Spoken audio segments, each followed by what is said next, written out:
Welcome to Coffee with Kay, where we're going to make sure the coffee is always served strong, but it's also going to come with a side of truth, and that's truth with a capital T. The truth of God, that is.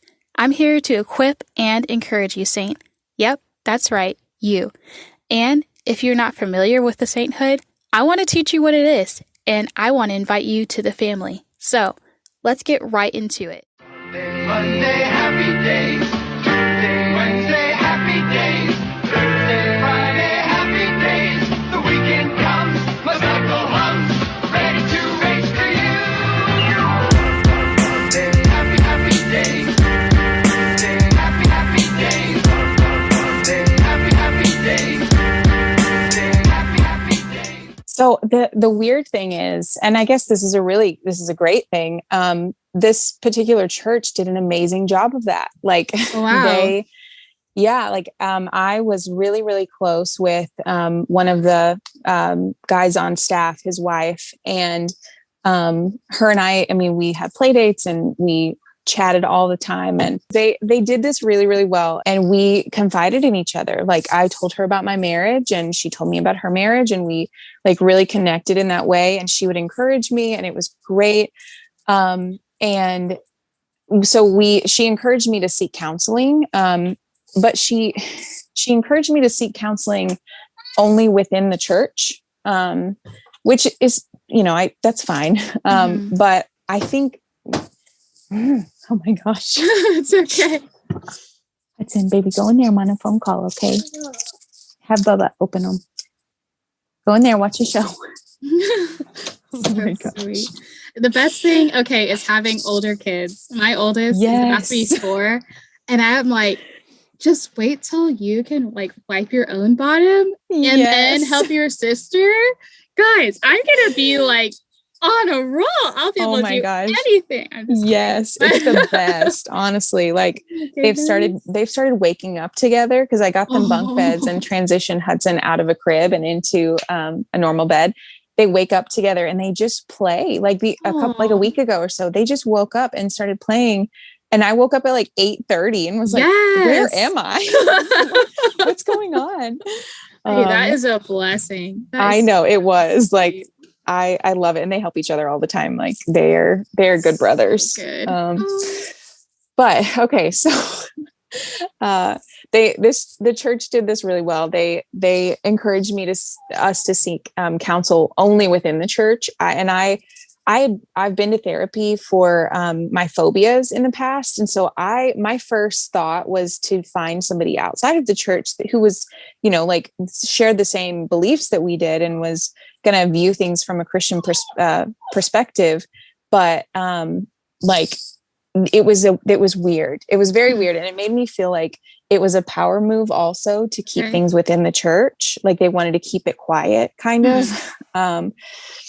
And so we did counseling through the church, and this particular person on staff, he's not like a technical counselor or anything. It's just like somebody that we had that we talked to.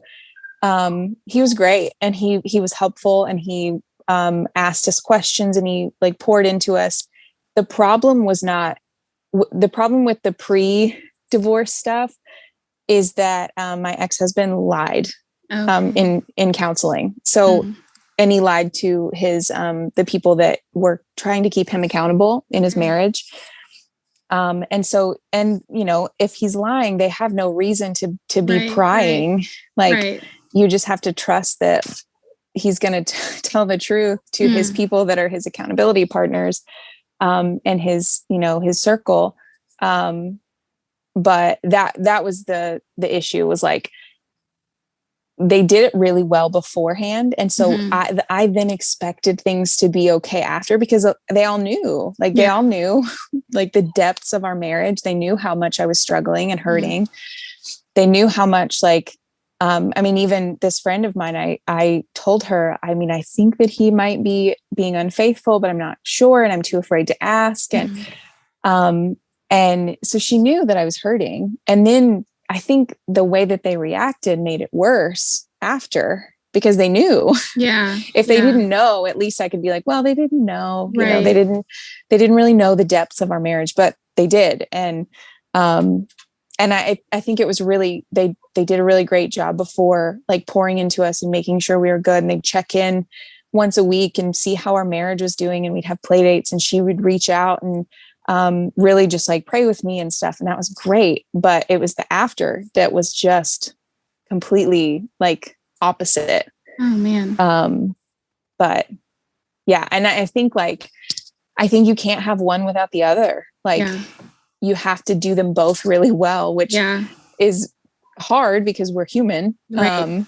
And we have human emotions. And I'm sure like we were so close with them that it hurt them to see us splitting up and going through divorce. And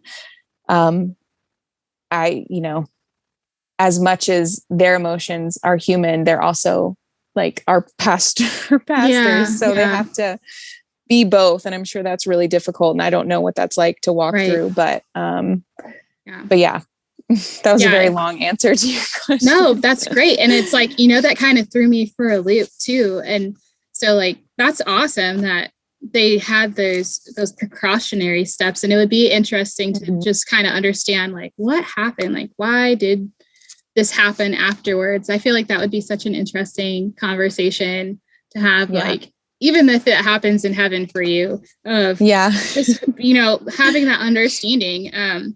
But like, that is so good. And that is something that I just have such a deep interest and vision for, because my husband and I have done a lot of counseling. Oh my word. And just from the baggage that I brought into the marriage, and just, we have polar opposite like backgrounds, where it was just kind of like the people that knew us best, they were like, you guys really should do counseling just to make sure that like, as you bring this puzzle piece together, like it fits and it locks. Yeah. And like, I mean, we struggled with keeping our covenant, keeping our vows, learning how to communicate, like understanding, like we, even though like there was a time where I wanted to separate because we just were not getting along. And like, I mean, he knows it now, so I'm allowed to say it, but he just was not being a good husband, but, I didn't have the grounds for that divorce. So for me to have pursued that, like it would have been an act of severe disobedience, where we just needed to like work it the heck out and get that help. And so we did this one marriage intensive in Dallas, and it was so, so great. And so, but what sparked this thought in this vulnerable sharing is that the after of it was so lacking. So they had this wonderfully intensive weekend. It's great ministry. It was affordable. The testimonies were, I mean, just like, you stayed married after that. Okay, there was this one couple where the guy, he left his wife, moved to Brazil with his new girl, and he had like a business that he moved to Brazil. I mean, he literally like left his wife, left the country, like was gone, and God restored their marriage, and they go travel around. And I was like, Brazil, like really? Dang. We were not even on that level with our petty like disagreements and issues we were having. But I was like, okay, you know what? Like we can put in the work, we can do this. But the after of it was just like, man, okay, there's something missing, where I feel like churches and ministries do a great job of the pre and the engagement and the accountability. But then I remember like they're supposed to check up on us like a month, 2 months, 3 months, 6 months down. And I think after the second month, they just stopped messaging us. And I was kind of like, wait a minute, like, where'd you guys go? And it just felt really hard to continue to be like, okay, guys, like we're doing everything you're saying, and it's 6 months in, and like, this is not getting any better. Like, what the heck, And it was just kind of like, okay, well, we did our part, so bye. And it's like, hold up. Like, okay, so there seems to be this pattern, and I'm praying that, if you guys are listening to this, and you've had this experience, or you've had opposite, like, please put a comment, send us an email to k.price@kpriceministries.org, because I would love to hear your story. And if you might have an answer to this question of if there is really something missing in these ministries that we could potentially do better to serve couples, I think this would be such an interesting question to dive into, because I wouldn't say it became a power trip for me in our scenario, but it just became kind of like just like a falling off. And it was just really strange, because I was like you said, like, we're hurting, like, we have these issues, and we're here, like, we're showing up. And I don't know why.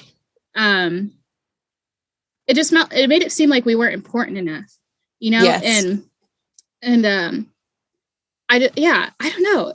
That is such an interesting question, and I pray that we could get an answer to that out here.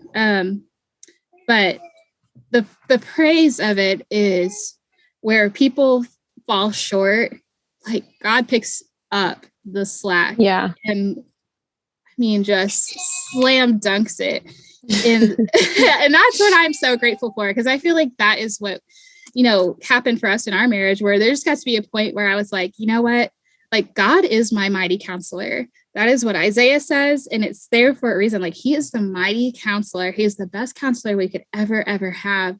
And I feel like my husband and I, independently and together, like, strengthening our relationship with Christ really helped us, like, strengthen our marriage and our covenant, where it's like, we might have little tiffs now and then, but we know we're not going anywhere at the end of the day.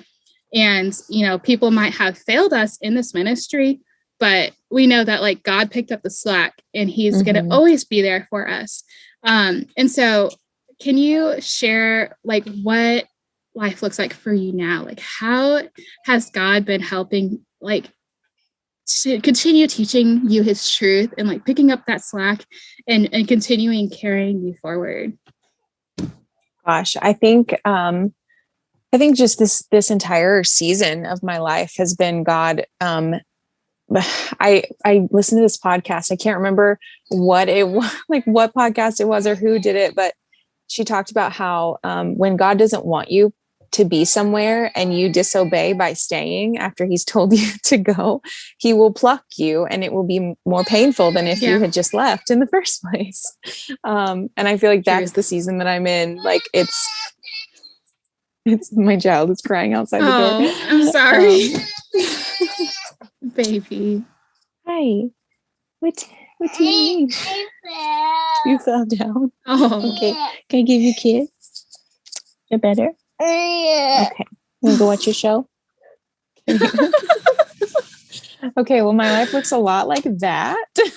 Girl, I feel that. This is single motherhood. This is like my work life in a nutshell too. Like, when I'm trying to, anytime I'm doing, like, any kind of calls or anything, usually they're, like, pretty okay. But there's always something like this. And I always preface, like, my Zoom calls or Discover calls with clients. I'm like, okay, I have 2 kids and I don't have office hours. So yes, that was me this morning. I had 2 calls that I needed to do. And it's always, especially, like, when I'm doing a work call, that one of them hurts themselves, one of them bites the other. Like, Maya went and, like, fell off of a chair, and I was like, gosh. You never even sit on that chair. So out of all times and out of all days, like, why did you choose today? Like, and they also need, like, 18 snacks, and they can't open whatever they choose. Like, oh my, Yes, and I get off the phone and they're like, I'm going to go read a book. And I was like, you couldn't have done that. Yes. I'm like, okay. 20 minutes ago. Oh my gosh. I'm glad it's not just me. No, definitely not just you. Oh my goodness. Oh man, toddlers, I tell you. I think so my life now. Oh yes. Okay. When God plucks you where you should not have been and puts you where you need to be. So that is my entire season that I'm in right now. I was a wedding photographer for 6 years, and I had a business partner, and things just went super south with that recently. I ran marketing for a coffee shop, my now boyfriend's coffee shop. that it was in my business partner's building, and that also went south. So oh no, the Lord has just been plucking me. But now, that I look back, I can see signs that I should have left a long time ago. But I'm really stubborn. So I didn't. And now the season is just of plucking and pruning and growing. And the fact that I was called back to church is like, it's very timely and very necessary, because I have a lot of healing to still do and a lot of forgiving to still do. I'm propping my phone up literally with the book Forgiving What You Can't Forget by Lisa Turkeys. I don't know how to say her name, but she also has a very incredible marriage restoration story. But my life now, it's very fulfilling and very happy. And my ex-husband and I are great co-parents now. Like the first year was really, really hard. But now we are on the same page and we work really well together. We're going to soccer practice together this afternoon. We show up for our boys. And I think there's this stigma attached to divorce that where like, if you choose divorce, you're like, messing up your kids forever because you're not showing them what like a real relationship and real marriage looks like. But in my opinion, if I had stayed, I would have shown them that that's what marriage was. And my marriage was not okay, ever, like in any season of our lives, it was never okay. And, despite the work that we put in to try and get it okay. And then ultimately it was because of the infidelity and stuff. But, I think, my life now and even my ex's life now, like he's happy, he's pursuing his dreams, he's doing things that he's always wanted to do, which I'm super thankful for. He's showing our boys that like, you can go after whatever you want to do in life. And he's working in ministry, which I'm really thankful for, because he's healing and he's, he has apologized many times for many things. And so, I mean, we're just trucking along, and I'm trying to single mom it and run a business and homeschool, which is crazy. But yeah. And I think going back to church it was like the final puzzle piece to what I needed to be doing right now. And I ignored it for a really long time. And I think, God knew I was going to ignore it because he knows everything, but he like started, planting the seed with my friend who invited me like 6 months ago. And every time she would invite me, because she was never like, you have to go to church. Come on. Like, you're not doing okay if you're not going to church. She'd just be like, well, we're doing this thing. If you want to come, it's going to be super fun. And, she'd invite me to like the Super Bowl parties and stuff for her D group and just try and minister like through those things with me. And so I think that, that was the final piece of the puzzle of where God wants me in this season. And in this, like, I don't know, crazy season of my life. Yeah, that's so awesome. And I feel like that is, it goes full circle to even just the point of this episode, which is like, I want to be able to equip and challenge saints.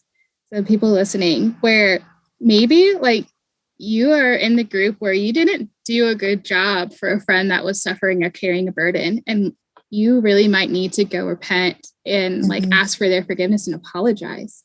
Or maybe like you are doing this well, like your sweet friend sounds like she does, and you can be a light to other people and be able to teach other people how to do that. Or, if you see somebody, that is kind of doing the opposite, where you might be able to gently encourage them like, hey, so I've gotten to experience this similar situation with somebody I love. And I've learned that if you do this XYZ, you can expect XYZ, or you can expect them to feel XYZ, hurt, betrayed, anxious, whatever.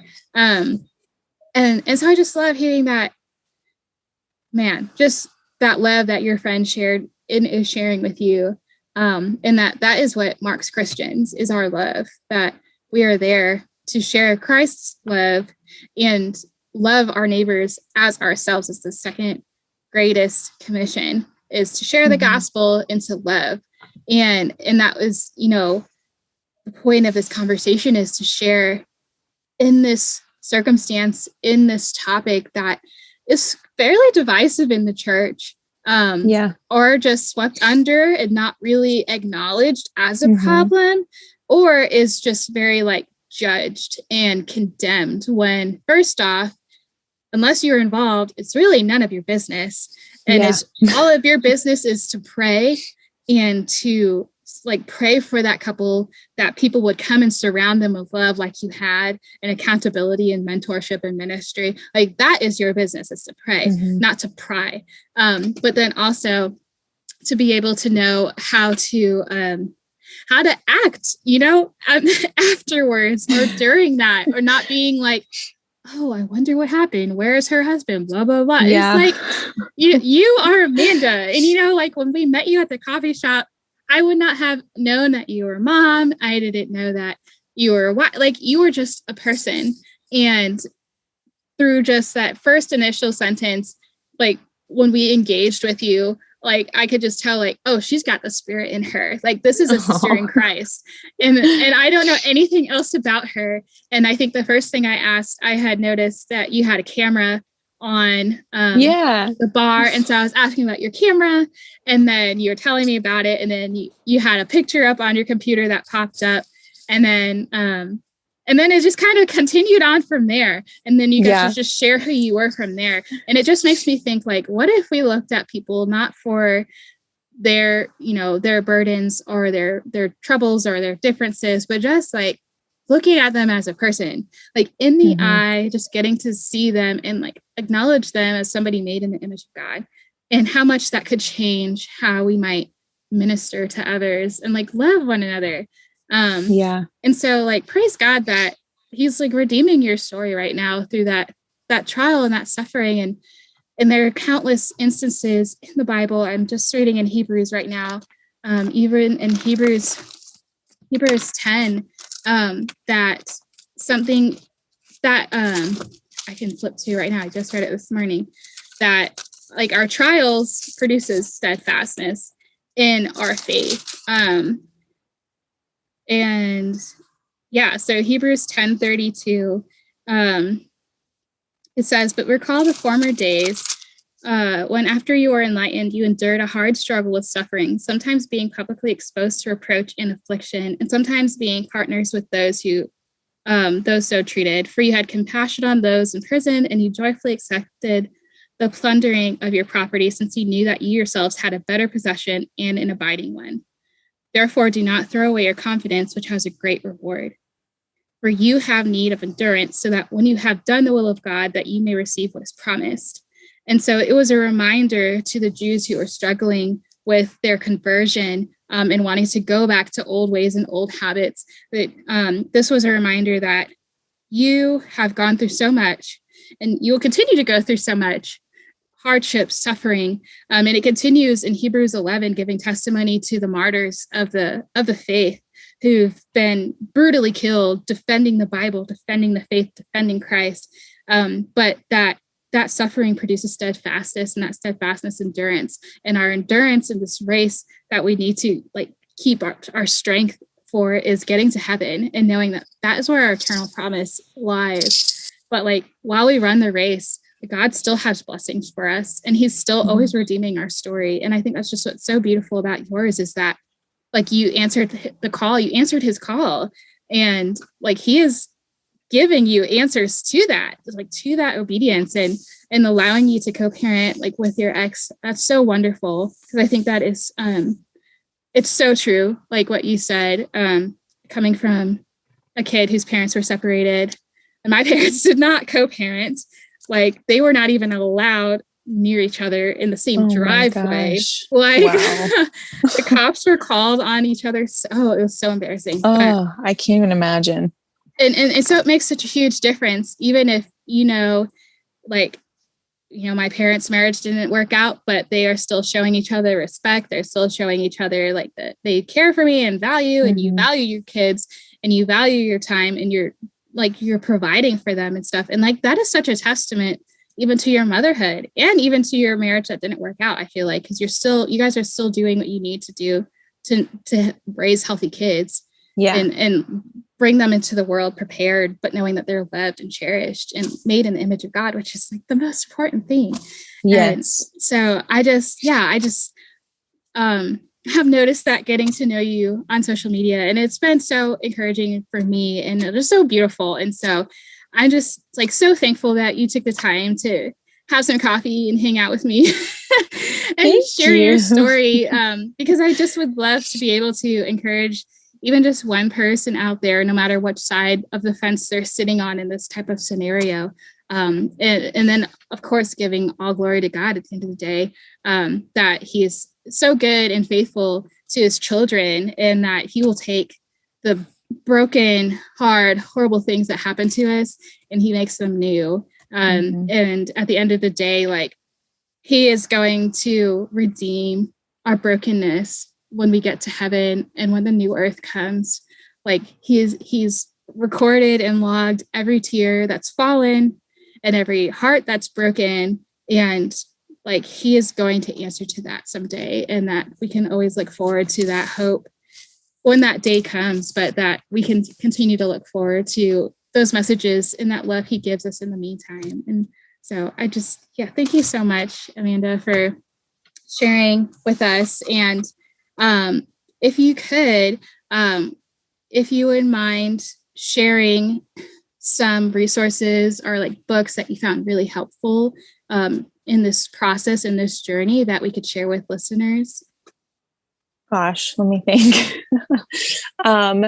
Well, this one that I'm reading currently is the Forgiving What You Can't Forget by Lisa. I don't know how to say her last name. Terkeurst. Terkeurst. I'm so sorry. I love her. I love her stuff so much because she is, I don't know if you know any of her story, but her husband was very incredibly unfaithful multiple times.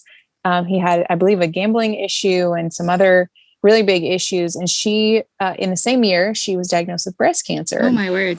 Yeah. So she had quite a year. And this was, I believe, in 2019, maybe. I don't know. I don't want to say it and be wrong, but she has walked through some stuff, and she felt like she needed to stay and restore and pray for restoration. And that happened in their marriage. And I'm so thankful for that for her. She has a lot of great resources for anybody walking through the decision of, if you're going to pursue divorce, which, like, I chose to not pursue, or I chose to pursue divorce, and I still found all of her books really, really helpful. She has one, let me see if I can find it on my bookshelf over here. I believe it is, It's Not Supposed to Be This Way. Oh, I've heard of that book. Yes. It's really, really good. I don't know why I can't find it now, but I've heard a lot about that book. Yes, it's basically her walking through her story, in her life. Like, it's not supposed to be this way. This is not which is what I struggled with so much, because, I was like 27, I think, when I first realized that, like, I'm going to be divorced. Like, this is my life. This is okay. And, like, breather. And then I think, like, it's not supposed to be this way. Like, this is not what I signed up for. This is not what was supposed to happen with my life. I'm supposed to be, like, saving to buy my first home with my husband and, like, having another baby and, like, all of those things. And those feelings are really, really hard to navigate. And even if somebody chooses to stay after somebody being unfaithful in the marriage, all of her books are amazing. Her story is amazing. I really like the book Love and Respect too. Okay, I've heard of that book.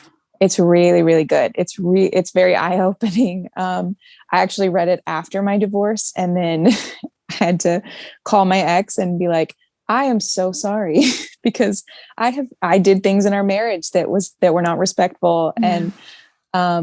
And then gosh, what else? I'm trying to think. I just like, I would encourage anybody who's walking through a divorce currently or struggling with the decision of to stay or go, to seek counseling from a Christian counselor, not a church counselor. There's a difference. Yeah. And that, church counseling is great. And I think Like that's a lay important. person, like a professional person and not a lay person. Yes, Okay. exactly. Which like both of them have their place. And I think that's super important, but somebody who knows the insides of marriage and like the psychology behind marriage, and then the Bible surrounding marriage and surrounding each other, like that is so important. And I encourage that. My ex-husband and I went to, I think 3 counseling sessions before I actually like made the decision.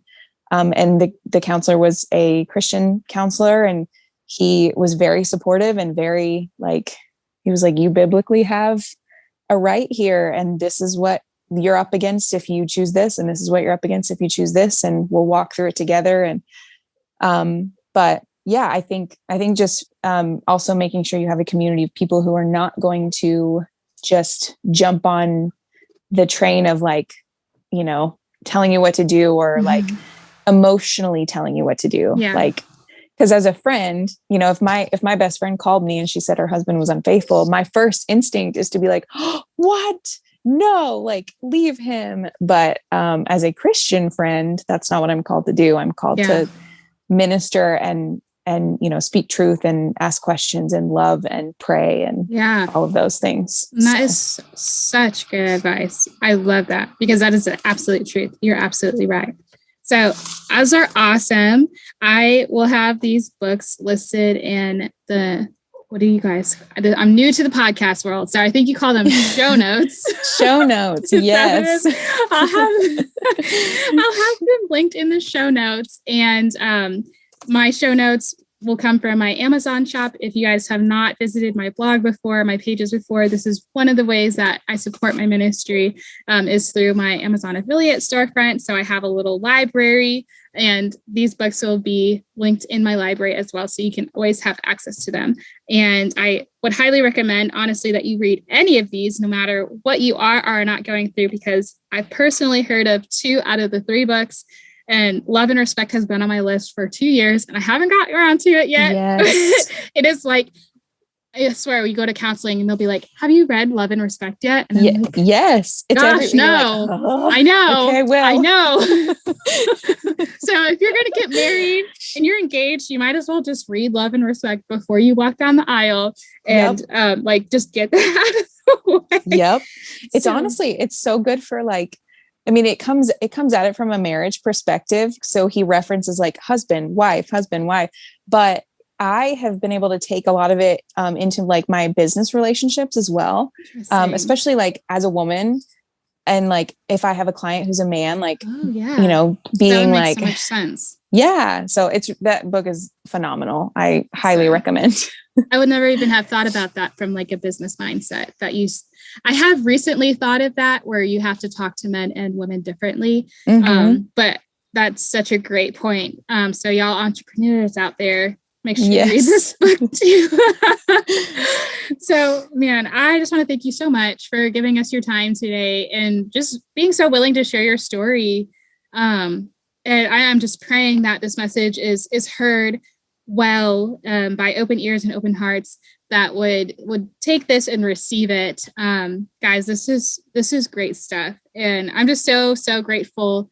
I don't even think I'd ever shared, but it was a total fluke that we ended up in that city to begin with. We were supposed to go to Oklahoma because we needed to go run up to Oklahoma and get something. And it turned out that we couldn't. And so that day was going to be spent in Oklahoma, but we ended up spending it in town instead. Oh my gosh. And so it just makes me think like, wow, man, like God he orchestrates so meticulously and beautifully and purposefully, and his timing is just impeccable every time. And so I'm just so thankful that we came to that shop that morning and that, you shared what you did that morning and just were, so loving and encouraging to us because, that was something that we will always remember on that anniversary weekend. And it just played like just that one little moment, that one little day, that little waffle and breakfast sandwich that you gifted us in coffee. I got a gingerbread latte. I'm telling you, like that was just the most perfect morning, and we will never forget it. And so I just want to thank you so much, and just giving all the thanks to God for like putting us in each other's paths. Because I'm just so like I'm excited to come out there and see you again. I have a reason to go back to please South. do. We'll be back. We're going to be going to Katy Depot and seeing the new spot, the Revolution Coffee Co. I'm so excited. Oh yeah, I'll keep you posted for sure when we're back over there. And awesome. Just thank you so much, Amanda, and thank you guys so much for hanging out and having some coffee with me today. If you have any questions or comments, feel free to reach out, or, I don't know how this is going to work yet, but this should be on YouTube. So you can always leave a comment. You can find me on Instagram at mama_kprice. You can follow K Price Ministries on Facebook. And if you feel led to give, you can find our donation page for K Price Ministries at www.kpriceministries.org/donate. And that will help us keep this podcast going so that we can continue to serve you guys, not only the gospels, but some real life, tangible stories and encouragement and edification to the faith. So, Amanda, I hope you have a great rest of your afternoon and a great weekend, because I, again, just remembered that it's Friday. I hope that you get to have some great time. And if anybody wants to keep up with you, where can they find you? I forgot my Instagram handle. So my photography page is arccreative_co and ARC, not ARK. And then my personal page is, I think, A Mendenhall. No, it's Amanda Mendenhall 91. There you go. Okay. Oh my gosh. It's okay. We've got more important things to think about usually than our Instagram handles. True. So true. Awesome. Perfect. Thank you so much for having me. This was amazing. So welcome. I am so appreciative. Sky, hello blue. There's nothing can hold me when I hold you. Goodbye gray sky, hello blue. There's nothing can hold me. There's nothing can hold me. Goodbye gray sky, hello blue. There's nothing can hold me when I hold you. Goodbye gray sky, hello blue. There's nothing in